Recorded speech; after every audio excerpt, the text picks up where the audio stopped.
Last part of safe isolation is to test the tester itself again for perfect operation. As we can see, it lights up. Now, the first part of the sequence of tests we've carried out part of. For the first part of C Ripper is continuity of protective conductors, including main protective equipotential bonding. We should have carried out any long lead tests we need to the main protective equipotential bonding.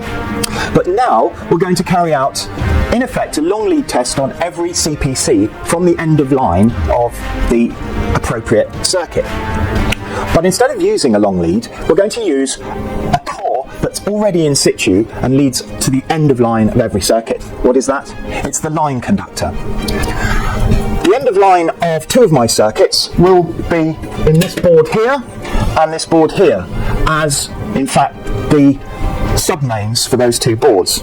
So I'm going to remove one of the covers of one of these boards.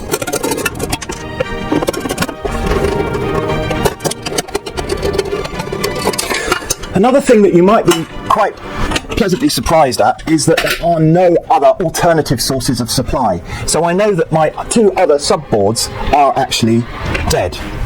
I can prove that by carrying out my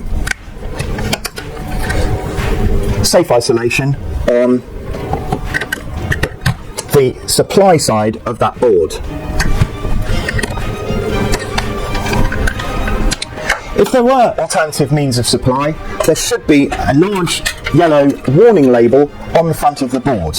And when we read the circuit schedule, which we've got up on the rig here for you to look at, and also the labels on the fronts of the boards where they've labelled each OCPD, and I use the word OCPD to mean overcurrent protective device, then the labels will warn you of any solar PV or any other supply coming into the board.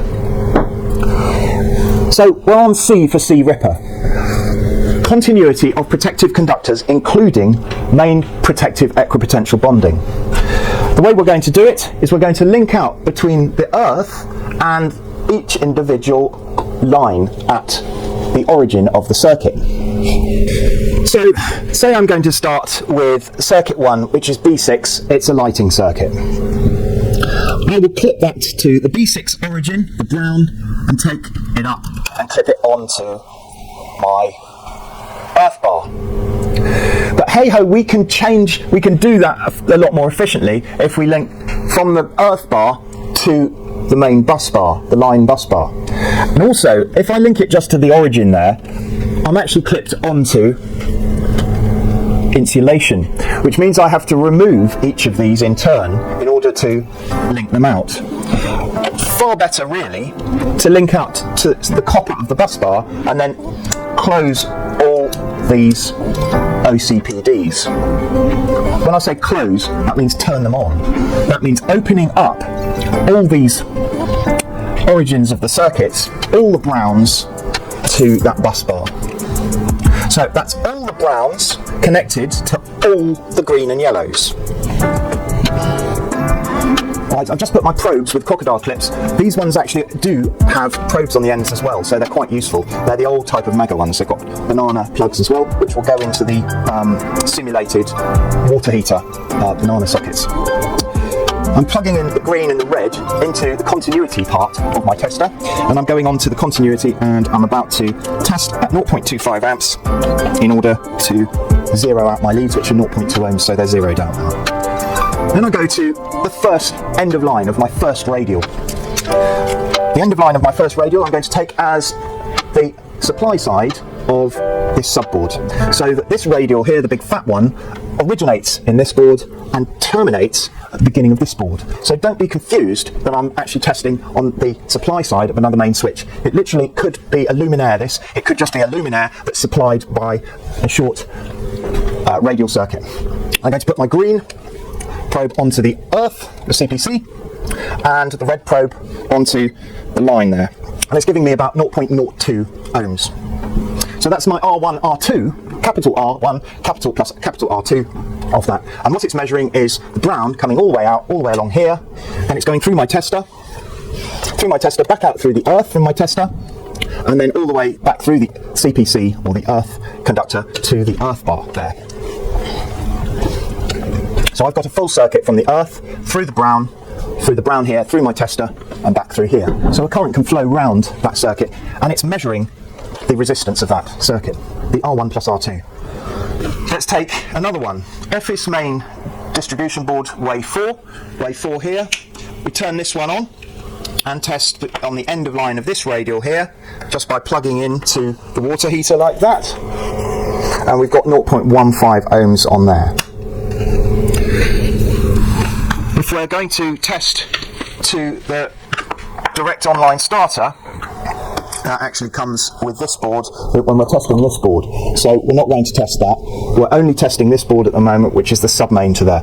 But if we were testing the direct online starter, we'd test from the board by linking out this board, and we'd test to the incomer on the direct online starter. If we then had a significant extra length of fixed wiring from the DOL starter to the commando socket there, we'd probably link out in the DOL starter the line and earth in the significant part of the other fixed wiring, and we take the R1, R2 just of that part of the circuit and add the two together. So what I'm saying is, if I'm going to test this, I'm only going to link out the board and test between the exposed conductive parts in there, which form the earth terminal, and the incoming brown, in whichever terminal that is, in the contactor. And that will basically be the R1 plus R2 of this circuit, because that is negligible. You can add another 0.01 ohm on if you want to for the rest of that circuit. What we're not going to do though is test from the end of this, the commando socket, and take the cover off and manually press in the contactor while it's linked out in the board. We're not going to do that. Another radial then will be to take off the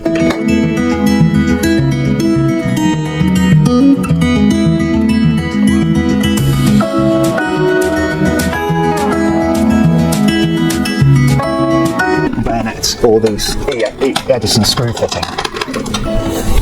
So we'll remove the globe from there, and we'll go from the exposed conductive parts here. We know that this is switched on as from before, into the central spigot, and we get 0.35 ohms there. Now let's say we've tested all the end of line, from the end of line, the very extreme utmost comprehensive end of each radial circuit. This will take some bit of experience if it's not an installation we have ourselves installed, because we won't necessarily know 100% where the end of line is on each lighting circuit. And the fact is that if we have installed it ourselves and we do know where the end of line is, all to the better.